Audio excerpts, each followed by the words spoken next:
Get ready to peer behind the curtain of the private equity universe with each episode of Best But Never Final. Hi, I'm Lloyd Metz, joined by Doug McCormick and Sean Mooney. Together, we'll navigate the corridors of private equity, revealing the uncommon knowledge, challenges, successes, and lessons that drive the world of private equity and business forward. Let's go.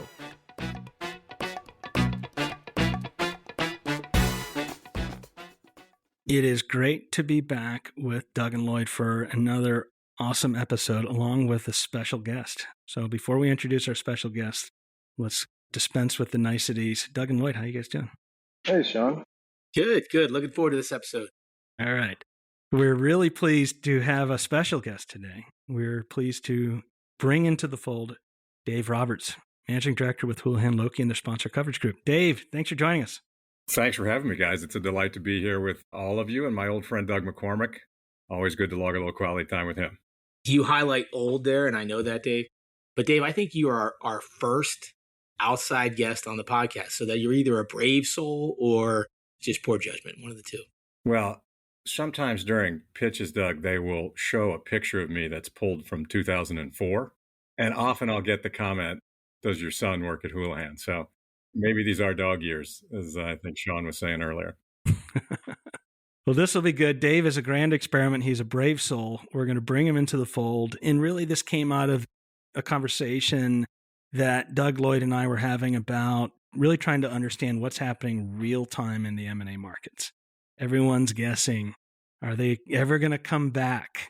And then that led us into a conversation of like, how are PE firms working with the sponsor coverage professionals now that exist in most of the big, well-run investment banking firms, in this kind of interconnection of the industry that's becoming more and more like an industry. And so we started talking about who we should bring on just to share that wisdom. Doug and Lloyd said, Dave Roberts. So, hey, Sean, and as we kind of delve down this topic, the way you introduced it, it highlights to me like that one of the really interesting parts of this conversation is the difference in vantage point. Lloyd and I, like, we are so micro, and if my firm does 10 deals a year, that's a pretty busy year. And Dave at Houlihan just sees so much more breadth. It's a question of depth versus breadth here. He's got a really interesting perspective on the overall market in a way that Lloyd and I could never get. Not to mention, Houlihan has some practices that also inform Dave and the rest of the investment banking colleagues about valuations of underlying assets and the like. So Houlihan has a lot of information in the market that's pretty insightful. And I would be remiss if I didn't share that I'm a Houlihan Lokey alum, starting my career there in the late 90s in the wild, wild west of the Houlihan Lokey Financial Restructuring Group. So there's a lot of kindred spiritness here. I'll save those stories for another episode. Sean, you missed a window. That restructuring guy's been pretty busy for the last year or so. Yeah, it might have been a good time to come back. But anyways, we have a great conversation here. And maybe to kick things off, let's jump right into it. One of the questions, I think a number of us have been at a big M&A conference in Las Vegas earlier, and what everyone was asking, a quarter before and a quarter before, will the M&A market come back to some semblance of what it was? Maybe not the tippy top, but will it, kind of the gears become unstuck? And with that in mind, Dave, can you give us a sense for what's the state of the market right now? Is it going to open up? What's it going to look like from the vantage that you have right now, realizing, as we discussed, this market changes in dog years? Yeah, Sean. So what is clear is that the number of deal closings over the last handful of quarters has been way off, right? And there's several factors that we think are driving that. But as you note, pitch activity is way up. So I think the pitch activity that we're experiencing is as high as I have seen it, maybe since 2011. And I think most of the banks, middle market banks for sure, are in the same boat. And all of us have record backlog or near record backlog, and it's growing and it's just waiting to launch. Part of the reason that we think deal introductions and closings are slow is that there's just simply a fundamental disconnect between buyer and seller expectations. And part of that is people think that the credit markets are weak, but in truth, that's kind of a fallacy. There's plenty of credit availability. It's just more expensive. And that increased cost of capital is being factored into return calculations. The output of that is simply the buyers can't pay as much for these assets and get to their returns they're looking for.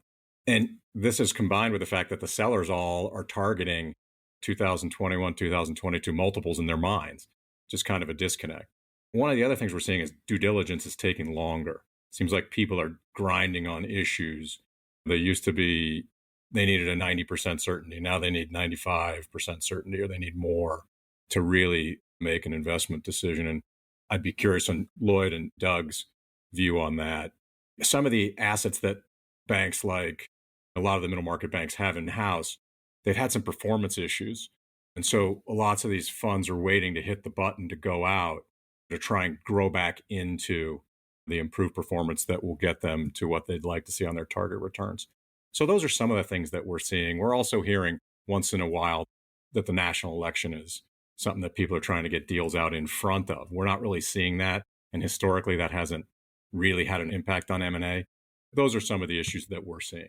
I will say we're trying to hit the window right now with a couple of our portfolio companies and selling them. Houlihan's actually taking one of those companies out. We've had good performance with these companies over the last several years, and we think it's a good enough market to test the marketplace. One of the companies that is in the process, people were kind of finicky in terms of diligence, as you described, Dave, and enthusiasm is muted for some of the bidders, but we think it's a reasonable market for good assets. Yeah, Dave, I think that your assessment is generally consistent with what we're seeing as well. I'm interested in a couple things you said and the implications. One is record backlog to me implies that on average, businesses are actually performing really well at this point. You wouldn't be in market or getting ready to go to market unless you thought you had the financial profile that positions you successfully for a deal. So I guess I'm just looking for a little feedback on that topic. And then the second is diligence taking longer. I have this thesis that it's not about the recent performance that people are struggling with. It's about the choppiness of the performance over the last several years, having come through COVID. It's like, hey, I can validate 2023 EBITDA. What I'm struggling with is understanding is 2023 EBITDA repeatable, because 21 and 22 were a mess because of COVID. So anyways, interested in your reaction to both of those questions. Yeah, so on the timing question, it's fascinating, and we're seeing it time and time again. It used to be, let's say we'd pitch a deal in December, and the selling private equity firm would say, yeah, well, we'll probably want to take this thing out in the subsequent third quarter. And then what ends up happening is we get in there, we do our work, the third parties get in there and do their work. A fantastic data room gets set up with a great data cube. The positioning is really good. And it used to be that the private equity firm would read that and they'd say, wow, this is a great company. We ought to take it out as soon as possible. And then we would go out. It only takes us 60, 90 days to do that. And historically, we would go out earlier than we had anticipated. And today, that is not happening. People are waiting and trying to get the results so they can look at the forward numbers and maybe get credit for the next year. So I think part of the reason these deals are taking longer is people don't believe. They feel like they need to get later into the year to get credit for the forward numbers. And that's just a shift from where we were in 21 and 22 to where we are today. It's interesting. I was taking a peek into some of our data to see if this pitching activity is starting to turn into actual deals. And as I looked at it, and this is something we've been tracking pretty closely, over the last 30 days, we've seen a more than 100% increase in demand from private equity sponsors for commercial due diligence. And so for our listeners, to remind you, commercial due diligence is an essential part of any private equity firm's due diligence process where they're trying to understand the market conditions, and particularly a time right now where the market conditions are a little topsy-turvy. The 100% increase year over year is quite striking in a level that we haven't seen in a long time. And so it seems like they're starting to come through, because this is also something that doesn't really show up in the process until people are serious about something actually potentially happening. That's definitely reflected in where we are right now. You can feel it coming. Deal introductions have started speeding up, but the pitch activity hasn't slowed down. So both are moving right now, which puts a strain on some of the systems. Hey, Dave, so you would say earlier in the year, you kind of thought it was Q2 is when it would really pick up. And now you're saying, hey, we still believe the general call was right.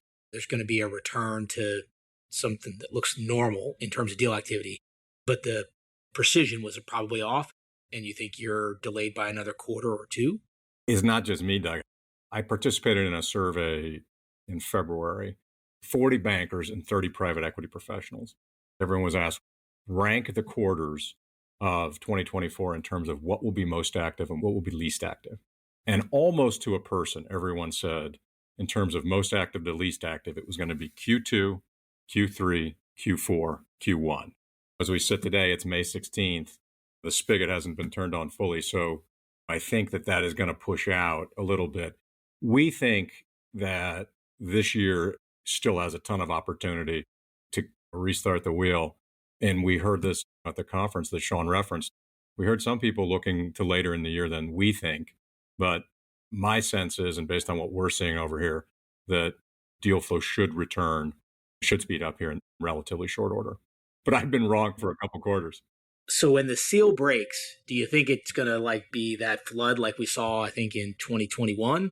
Or is it going to be a kind of gradual increase? I think it would be a combination of those two things, in the sense that our bankers don't want to put deals on top of deals. They're aware of the broader calendar. But at the end of the day, the processes that we run on behalf of our clients, the process is their process. We go when they tell us to go. We give our best advice. But at the end of the day, it's really up to them. But I think it'll start slowly and then build is the short answer.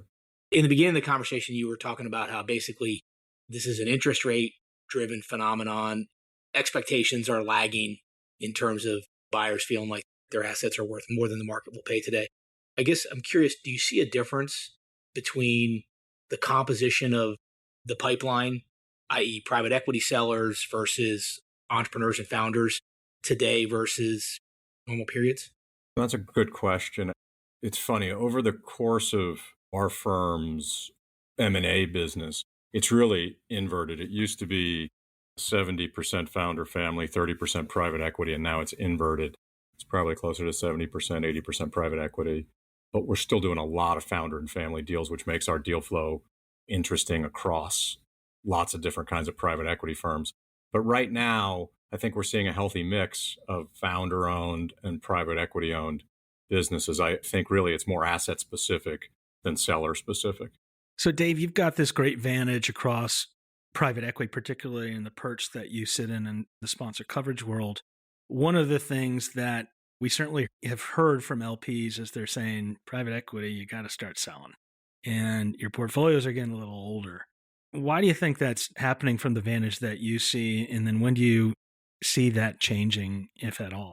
Yeah, so virtually everyone's familiar now with the stats on dry powder. There's 1.4 trillion in the US alone, and it's growing. And what's interesting about that dry powder is it's relatively young dry powder. A lot of it has been raised fairly recently, so there's not as much pressure to put that to work. Most people in this business are aware of the massive growth in the number of portfolio companies held by private equity firms, which has been going up at a pretty meaningful clip for some time now. There's about 11,500 portfolio companies in United States-based PE firms and 26,000 globally. And some of this can be attributed to the increase in number of funds. But I think what you're really seeing is a more rapid cycling of the better assets. And then the companies that need a little more care and feeding are being held by the private equity firms for a longer period of time, for option value. So that is leading to this point that you bring up, Sean, which I think is really going to ultimately drive transaction activity. And that is the increased age of these portfolios is really telling. More than 30% of U.S. portfolio companies have been held for 5 years or longer, and that number is going up. And at Houlihan, when things are getting bumpy and tough, one of my partners is fond of saying, that's when we put the managing back in managing director. It's time to come up with a strategy and lead and try and push things forward. For Lloyd and Doug, the old adage that hedge funds find value and PE funds create value, with the aging of these investments, it's time for Lloyd and Doug to start creating value for their LPs. And Sean, believe it or not, they're going to try and create a little bit of value for themselves Actually, these two are just in it for their health and to make their LPs really wealthy. But this issue of creating value and driving value, now's when you got to roll up the sleeves and really get to work to get some stuff done. This episode is brought to you today by HCI Equity Partners, a lower middle market private equity firm focused on partnering with family and founder-owned manufacturing, service, and distribution companies. ICV Partners, an innovative private equity firm supporting management teams of leading companies at the lower end of the middle market. And Blue Wave, the business builders network connecting the most proactive business builders in the world with the best of the best service providers for critical, variable, on-point, and on-time due diligence and value creation needs. Now back to the episode. Maybe drilling down on that, follow me on this metaphor here. As people listen, they know I love to mix them and use bizarre metaphors all the time here. But as I think about it, I think through the lens of like Nashville. For years, they've been trying to do public transportation. Everyone knows that it's good for the whole city and that people need to take public transportation. But individually, people vote with their own feet saying, and in their own best interest. Whereas, well, yeah, everyone else should get on a bus or a train, but I'm going to drive my car because it's faster and it's cheaper. Now, the same thing if you think about in private equity, everyone's saying, yeah, the P firm's got to sell. But individually, they're saying, I get to sell this asset once, and I need to make the most out of it for our investors and also all our stakeholders. It feels like we're a bit in that kind of a pinch where everyone agrees that the aging out needs to stop. The selling should probably start occurring. But at the end of the day, people are going to make a series of individual decisions that are probably perpetuating this. Did that metaphor work? Well, an adjacency to it is this. I mean, I have a hypothesis that the smaller private equity funds are more reticent to transact in this market because on a percentage basis, so much more of their compensation comes from the carry. So the larger complexes, the bigger private equity funds that are generating lots of fee income just from AUM, they may be more apt to hit the bid, while some of the smaller funds really need to cultivate that asset to optimize the carry. There's people at Houlihan who disagree with me on that, and there's lower middle market private equity guys who I've talked to about this who say, well, no, we've got to get these things out so we can raise more money. But that's my hypothesis. It'll be interesting to see over time who reacts first to the aging of these portcos. Will it be the smaller guys or the bigger guys or both? Lloyd and Doug, what are your thoughts on this? I don't know if you guys saw the Bain private equity report, but one of the things that they highlighted is that private equity as an asset class had negative cash flows. And so in order to fund a lot of these dry powder commitments that Dave, you mentioned, you sort of need distributions, right, to make this work. And so if you're cash flow negative, meaning you're putting out as an LP cash into capital calls from private equity firms, but you're not getting anything back, that's not sustainable. So I think ultimately it's going to pressure everyone from the large mega funds all the way down to the smaller, lower middle market funds. You have to generate distributions and get cash back to your LPs if you want to keep raising funds and keep growing. I think that's really what's driving this.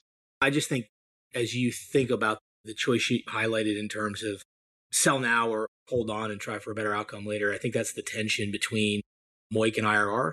And I think different investors have a different bias, but ultimately, I think when people are forced to balance those two, MOIC probably matters a little bit more. At least in my mind, I think that's when I'm forced with a trade-off between the two, I'm focused on driving multiple invested capital at the expense of holding longer if you have to. What's the old saying? You can't spend IRR. Yeah. And I think it's also, this is a time and resource intensive business. And so when you've done all the work to create the platform, you really want to have that opportunity to let it compound. And so like the front end is a lot more resource intensive. And so if you can choose to wait a little bit and let things bake, if you will, the return on effort is also really good there. One, I guess, environmental comment to the way you're thinking about the market. I think I generally agree with you that a lot of what we're seeing here in terms of the reduced deal volume is interest rate driven.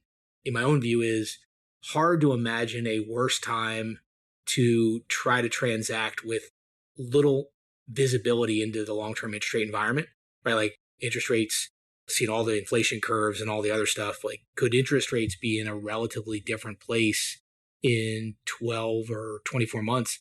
I think so. And so I think the optionality of being able to capitalize the business in a modestly more constructive interest rate environment, that's pretty compelling. Yeah, I do think this interest rate issue is part of the stew here that's in the pot that's slowing things down. Again, I think there are other components to it, but it's fascinating to watch how the financial technology moves into the market to address these issues. So we have a 100-person capital markets team, and capital markets is probably the wrong name. It's really a financial solutions business, bespoke private debt and private equity placement. But part of that business, candidly, it's been the growth engine of the organization. It was a fraction of that size just a handful of years ago. They probably placed 14, 15 billion in capital last year. They did 100 transactions. They worked with 70 plus discrete sponsors. But one of the product areas that they have really started to emphasize are these fund level financing tools, including continuation vehicles, NAV financings. And those used to sort of be the province of certainly the NAV financing of sort of the broken toy fact pattern. And today, it's quite the opposite. Because of this lack of liquidity, we're seeing a lot of inbound interest, and we've got a great team that does this. For example, these really successful funds are trying to raise their next fund, but maybe some of the junior partners don't have the liquidity necessary to make the kind of commitment to the general partnership that they'd like to make. And so these groups are using these tools. The really successful, great funds are using these tools to sort of maybe create a little more glue, if you will, for their junior partners to be more invested in the organization. So when there's a vacuum like this and you've got these long dated assets, the technology changes, right? People come up with interesting solutions, whether they be continuation vehicles or fund level financing of different types. And guys like us hire really good athletes who understand that work to go in and help our clients solve those problems. Yeah, Dave, first of all, I got to give you a hard time. I love the way you describe that as technology. It sounds way sexier, and I'm sure it garners a much better fee when you talk about it that way. But actually, I totally agree with you. And I think one thing that most people would acknowledge is I think the private equity community is really good at innovating. And I think there's actually an argument you could say, there's these chapters of innovation. When the first buyouts were started, it was all financial engineering. Then we migrated to techniques around consolidation plays and this value creation in terms of business building. And I think like the next frontier is the way people are thinking about financing fund level, the way private equity ownership is transferred into different forms and formats. And so I do think that's a rapidly changing part of the market, both because I think the industry is maturing and then all the things you've just discussed in terms of like why hold periods are elongating and what that's doing to stress the system, if you will. I do appreciate Dave's comment as well, because if it can be a technology business, then I think what you can do is you can get a fee that's equal to a multiple of the capital raise versus a percentage, right? Exactly. Sean, it's actually a SaaS. It's actually a SaaS multiple. I like that. It's as a service. Exactly. Fund level financing as a service. Go long on it, guys. Go long on it. You wonder, like, to what extent is the fact that these continuation vehicles are enabling private equity firms to have the optionality, which I think is a really good thing for both the LPs and the GPs, because then they can, in some ways, segment the return potential. If you need the cash now, you can take cash out through the continuation vehicle, or you can continue to play versus you only get to sell at one time. And so I am curious, and I don't know if you have a perspective on this, Dave, to what degree maybe there's less traditional M&A because more and more assets are being put into these continuation vehicles that in prior cycles, you wouldn't be able to kick the can down the field a little bit, but now you can because you can use these kind of interesting vehicles. For sure, there's a lot more activity in and around those processes. But at the end of the day, it's still small relative to the total amount of M&A. I mean, it's still the total addressable market is a fraction of what the M&A market is. And what's interesting is the M&A market, the TAM of that is a fraction of the financing market. So it depends on where you categorize it. If you bucket it with the broader financing world, it's part of a bigger pie.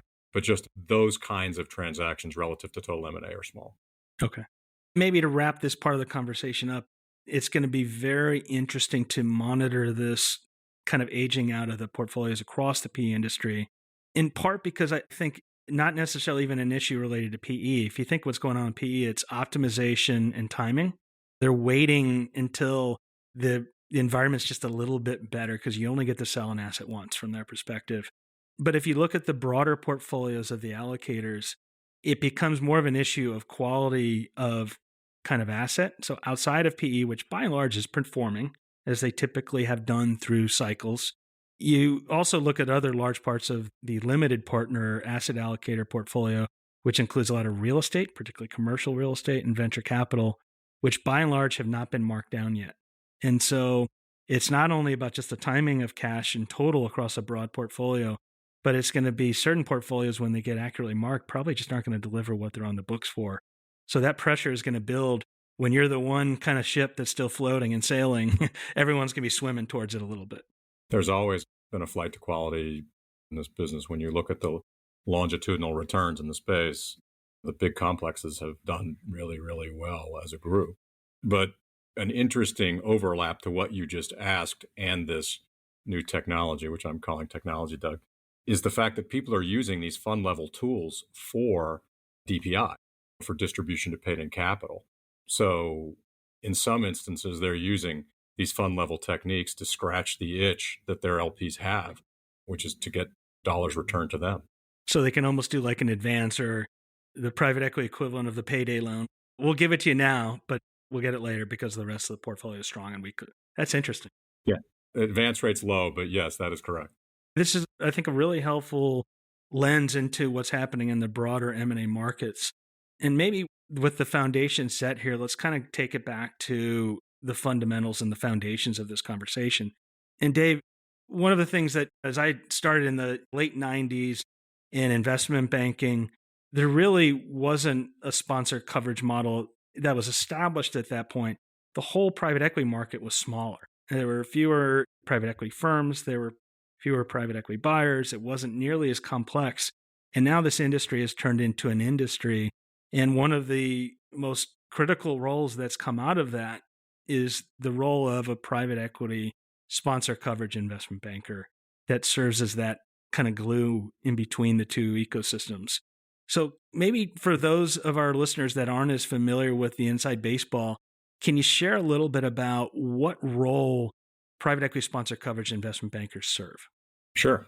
Like it or not, the investment banking business, all of our businesses, in fact, whether it's PE or services around the ecosystem, they're really out of sight, out of mind businesses. We view the coverage role at Houlihan as sort of the connective tissue, both internally within our own firm and externally between our firm and the investment community. And so what does that mean? Internally, my team knows all, and even with all of our group, knows almost all of the senior product and industry experts throughout the organization. We're able to connect the dots internally, disseminate important information, timely information, best practices. We have a longitudinal view that we share internally on counterparties, on how various private equity firms will be as prospective partners. We have a view on our competitive dynamic and our competitive situation. And then from the PE perspective, from an external perspective, we like to think of ourselves as internal advocates for the firms we work with. We get them on buyers lists. We show them deals. We get them access to our product and industry experts. We bring them ideas. We push for them in a process. And because we've known the senior leadership of these private equity funds for many years, for decades in some cases, we can tell our stakeholder clients that this is a good group to partner with in good times and when things get bumpy. We can talk about culture. We can talk about what's important to them. But we're also, in some senses, the institutional memory when a group has mistreated either us or our clients. There's no percentage in staying mad in the private equity business for very long. But at the same time, past can be prelude. There are groups that we just continue to try and work with over time, and we just don't make any progress with them. Dave, one of the things that I think is really interesting, you brought up this kind of data construct. And one of it is, I imagine you're quite involved in selecting, or at least bringing into the conversation, which groups should be able to see an opportunity that is being brought to market. Because there's a lot of private equity firms and you can't do a 500-person auction. But there's value to precision in that. And then when they're navigating through the process, being able to give someone some sort of lens into, is this worth your time? Because time is scarce. So can you peel back the onion a little bit in terms of how you all are using data to understand buyer behaviors, who to include in a process, how to think about how potential buyers will behave during the process, et cetera? Yeah, we keep very detailed records. There's lots of data internally on how particular counterparties behave in a traditional two-step auction with a check-in bid. And we use that information to help our clients optimize their time. We all know that in a transaction, fantastic execution by the management team is the best way to drive value in a transaction. So we don't want them to fall asleep in the wheel meeting with a bunch of folks who are just simply going to be tire kickers. So we use that data, and we use the experience of my team and their relationships with these organizations to really determine how serious a buyer is.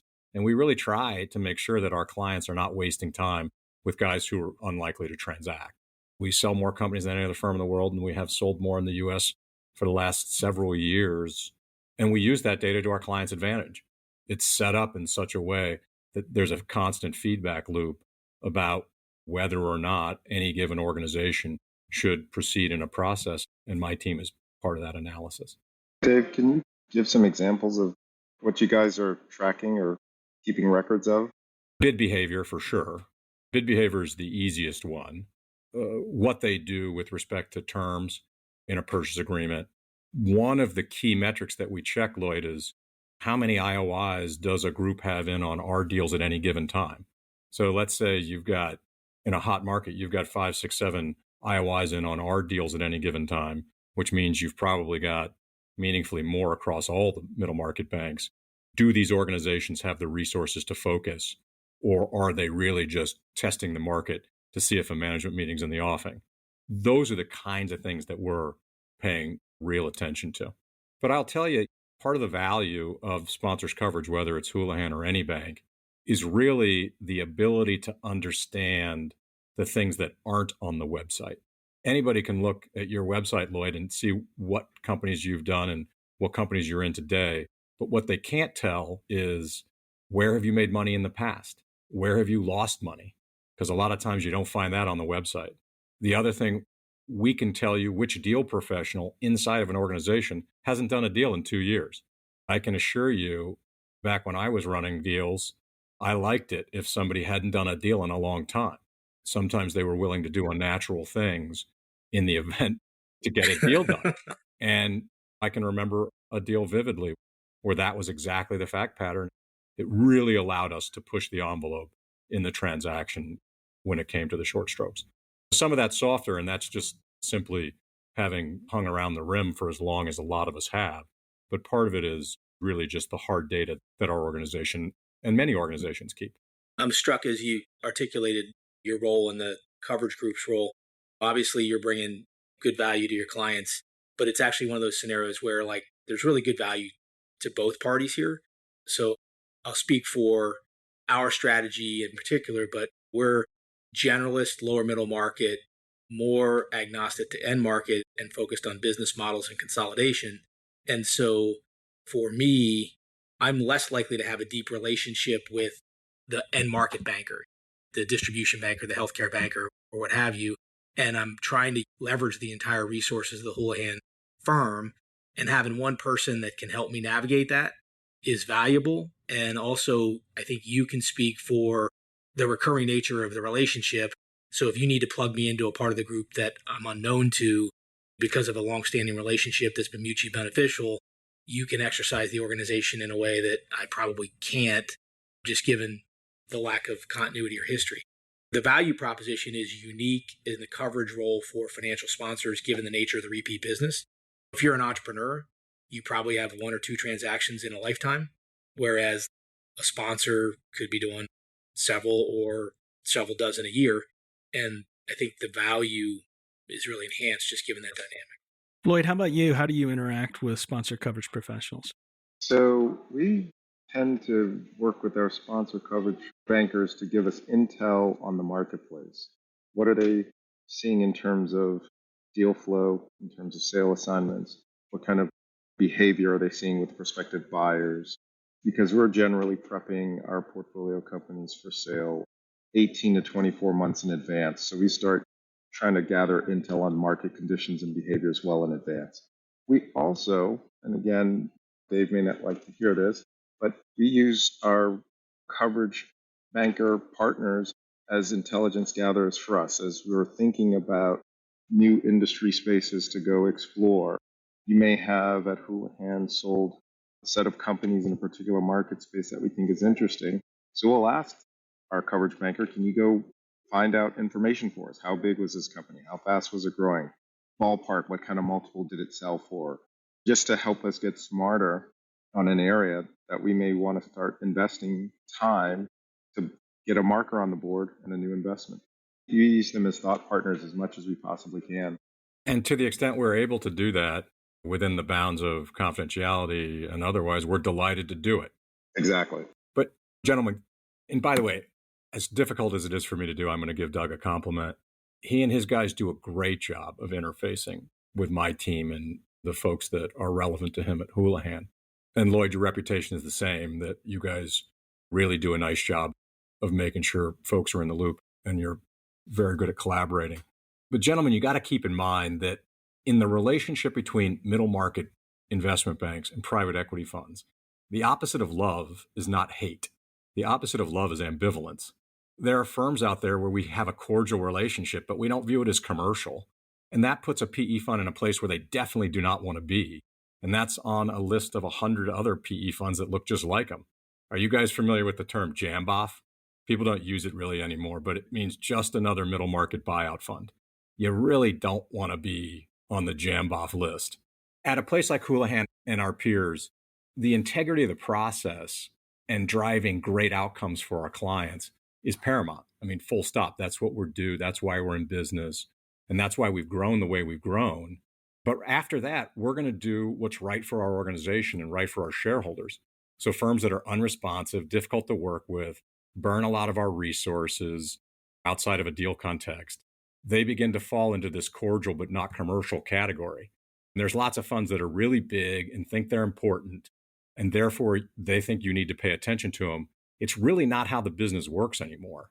The firms that we work with more closely, we get to know better, they become clients, and the ones that really work at developing the personal relationship, they simply get more attention in a process.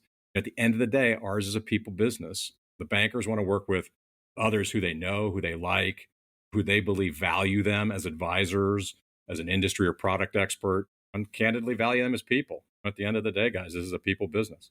I really appreciate that perspective. And certainly one of the things I've found most liberating since I'm now directly out of the direct investment machine of private equity is I get to ask all these questions I wished I could have asked before. And sometimes that gets me in trouble in this show. But that's okay because I'm outside. Get ready, Dave. Get ready. The recourse is less and less now. I'm feeling empowered. This is my favorite part of every podcast. I'm empowered. And no one can get me now. Well, I don't know about that. You all know where I live. But anyways, one of the things I always love to ask people like you, Dave, is the question I was always afraid to ask when I was in the engine of the machine of private equity was, how exactly should I be using you to get the most out of you that would make my firm as successful as possible? And it seems like an easy question that I should have asked, but I was always afraid to ask people that when I was in it, because particularly as a PE investor, I always felt like I was supposed to know everything. And usually I knew about an inch of what I should have known. Let me answer that in what not to do. I said earlier, there's no percentage in being angry in this business for very long, but patterns develop in terms of a relationship between an investment bank and a private equity firm. And it gets to the point at sometimes where it's just a Sisyphean task. I grew up in Indiana. The analog to the Sisyphean task in Indiana is called a goat rope. And what that means is you've got a post and then you've got a rope and you've got a goat tied to it. And that goat circles the post and it winds the rope around the post. And eventually the goat hits his head on the post. And then he turns around and he starts walking the other way and the rope loosens. And over time, it then tightens up again and he keeps walking and ultimately he hits his head on the post again. If you're a private equity firm that continues to do that to a bank or to a coverage officer, to further torture the metaphor, Lucy can only move the football so many times before we decide that maybe we shouldn't be playing football with Lucy anymore, right? Again, we're always open to talking about a commercial relationship. We're always open to it. But if you continue to waste our time, if you continue to mistreat our clients and our professionals, it's going to have an impact over the course of a relationship. That's what not to do. What do you do? Over-communicate. keep your coverage people involved and keep them up to date on all the back and forth between your organization, because we can use that as leverage internally to help further your cause, help further the broader relationship. One thing that some private equity firms do really well is they use their portfolio to enhance relationships with a bank. So they bring them in to have a debrief after they've done the deal. They would talk about how they want to grow it through acquisition. They introduce you to the management team over time. You just use the portfolio to deepen the relationship. And every time in one of those conversations, something else comes out of it. Our bankers are in it for the long haul. They recognize that the sales cycle in this business can be years and years, and it generally is. And I think this is true also for companies that you might acquire, for work companies that you're looking at and analyzing. Our guys are happy to chat with you about them and get involved if appropriate. This is the way you deepen that relationship. And candidly, you create sort of political capital internally at a place like Houlihan. These PE funds have to remember that if you don't have a portfolio company that a specific banker or a banking team is tracking, there's likely one person in that investment bank that's thinking about you on a regular basis, and that's your coverage officer. Our bankers, our product guys, and our industry guys, they're just too busy executing and pitching to be worried about what's going on at specific fund XYZ if they don't have an asset in there. That's what our group is set up to do. A firm like Houlihan spent a lot of time, energy, and resources to create that continuity relationship. And it's not a recurring revenue business. It's a reoccurring episodic relationship that we're trying to cultivate in a two-way fashion. One other thing, Sean, that I think really is important is when private equity guys are trying to get smart on a space, actually be smart. And by that, I mean, if you've got one of my industry bankers on the phone in a conversation that I've set up and I've asked him or her to do that, do your homework before the meeting. Don't ask 101 questions that you can easily get the answers to with a little desktop research when you're on that call with my guys. I watch it all the time where folks are asking 101 questions when you really need to be at a graduate level at that point in a transaction cycle to benefit from a conversation with one of our guys. I think the next thing I would say, Sean, is be honest. If one of our bankers wants to get involved with one of your companies and they have no shot at it, tell us that. We're still going to be helpful to you, but we're not going to dedicate the resources to it that we would otherwise do. There are a number of pitches I've been in where I've walked out and I said, we didn't have a shot at that walking in. And that lack of transparency and honesty, it's reflected in sort of how the organization looks at any given private equity firm. And certainly the VP, the associate, and the analyst whose weekend you ruined will remember. They love that. And look, the sponsors guys at our firm are here to help you get to know the right folks in our organization and understand our capabilities. As I said earlier, it's a people business. Be thoughtful, be kind, be considerate, and be smart, and be fun. At the end of the day, this is a people business, whether, like I said earlier, whether we like it or not. All of our businesses, private equity and the services provided there too, they're people businesses.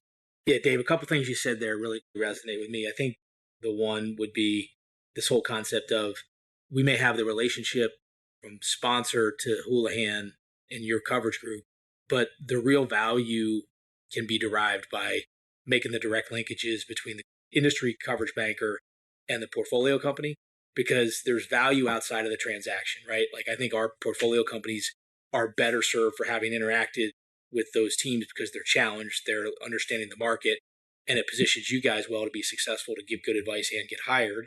And I think this whole concept of let's just acknowledge that we're going to do a lot of business outside of Houlihan, and Houlihan's going to do a lot of business that doesn't make sense for us. And we only have to make that Venn diagram overlap a little bit to still have a really powerful relationship. And so it's like baseball. If you get on base 3 times out of 10, you're a hero. And then the last thing is, I'm curious in your reaction to this, there's this balance between not exercising versus not surprising. Candidly, one of my learning moments, Dave and I have known each other for 2 decades plus, and he gave me a hard time one time, not because he didn't get the mandate, because he didn't know about the mandate. And I said, but Dave, you guys didn't have a chance. And he said, yeah, but I wanted to know I didn't have a chance because that would have allowed me to manage my constituents better. And so I think it gets back to this over communicating and just helping both sides efficiently allocate resources. And that goes both ways. I know There are a number of times I've been in a deal where Dave will say, you got no chance, don't waste your time. And that's valuable to me. And at the same time, if he says, hey, it's worth your time, I'm willing to invest resources to get to an answer to deliver a certain proposal to his client, which can benefit the client. So it's that open, transparent, help each side make good decisions with resources in a world of scarce resources. That's well said. Couple kind of final questions I have here for you, Dave, that I've kind of itching to ask that, like I said, I wish I could ask. So in prior life, we were a business model focused PE firm. We knew the industry bankers, but not intimately. We have an asset that's ready to sell. And the one thing we know is any investment banker within an industry group that we bring it to, suddenly that's their deal, no matter what, right? It's just the way the world works. But we were never sure if that was exactly the person we should have brought it to, because you're always hiring and bringing in new people and the world's changing and people are taking different roles. But no matter what that person was, they would say, I'm the best person for it. And so what role can your sponsor coverage banker play, kind of going to them first, saying, who should I bring this to within your organization? Absolutely, we can help navigate that, and we do it all day, every day, right? I totally feel your point in terms of just like there's no upward referrals in investment banking, no investment bank thinks a deal's too big for them. Many bankers believe they can do just about any transaction, doesn't really matter what it is. But over the last decade or more, deep industry expertise has been the hallmark of organizations like Houlihan.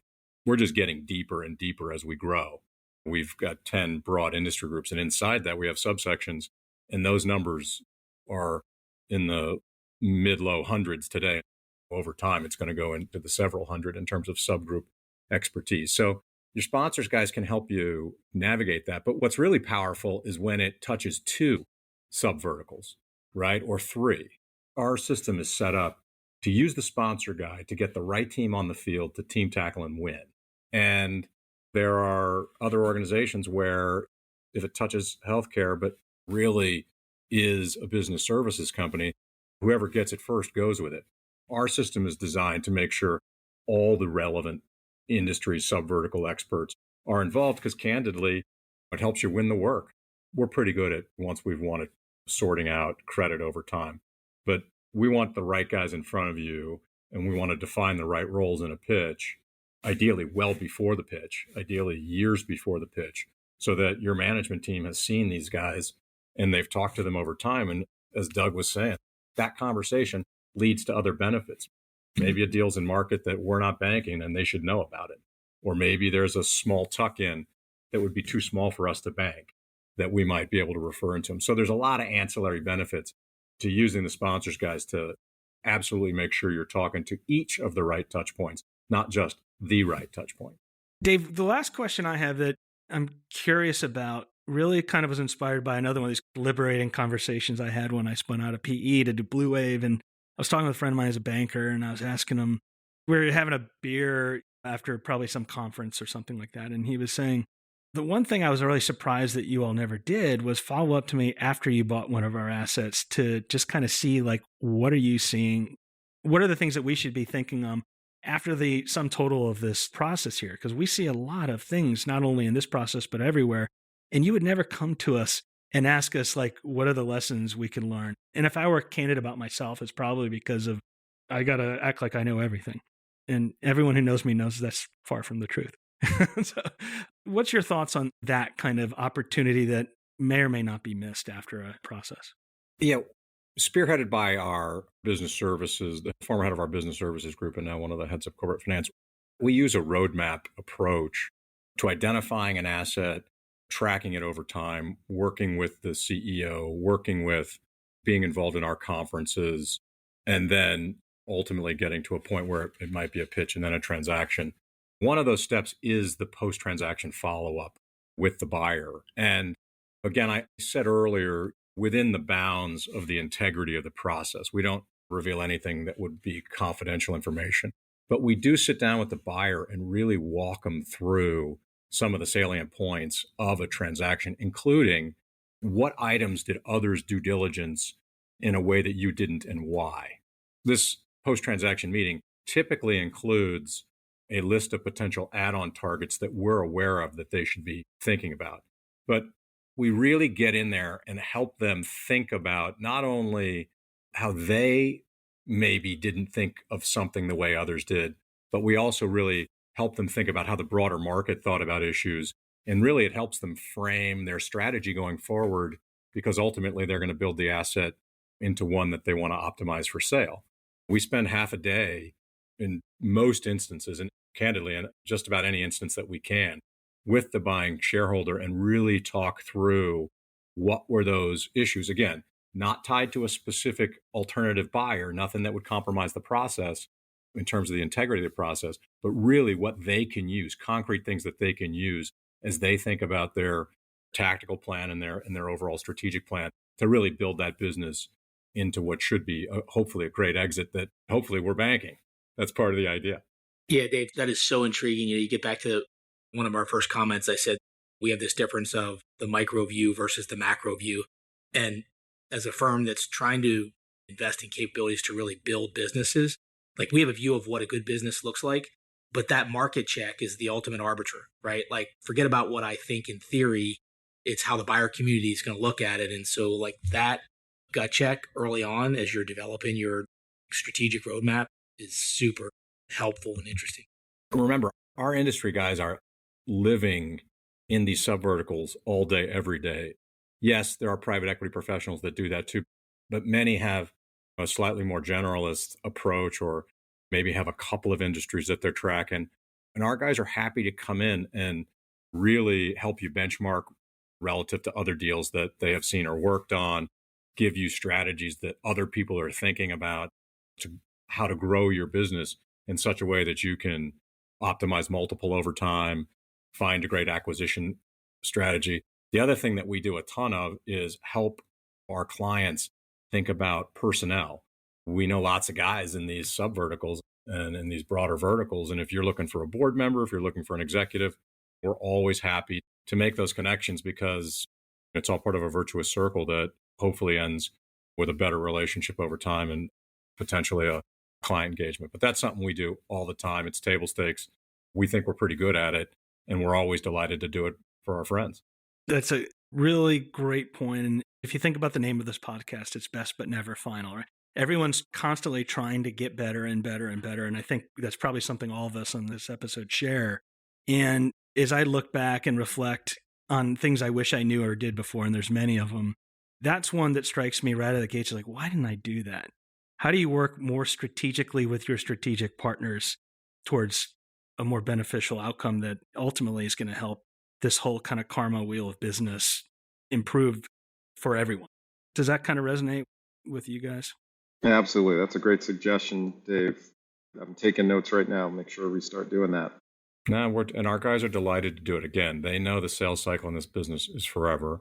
They understand that, again, the private equity community, there's going to be relationship and revenue opportunity over time. And we're prepared to make that investment. And we're delighted to do it. So, Dave, this has been really, really generous of your time, incredibly informative. I've learned all sorts of things, at least personally, I'll say that I wish I knew before.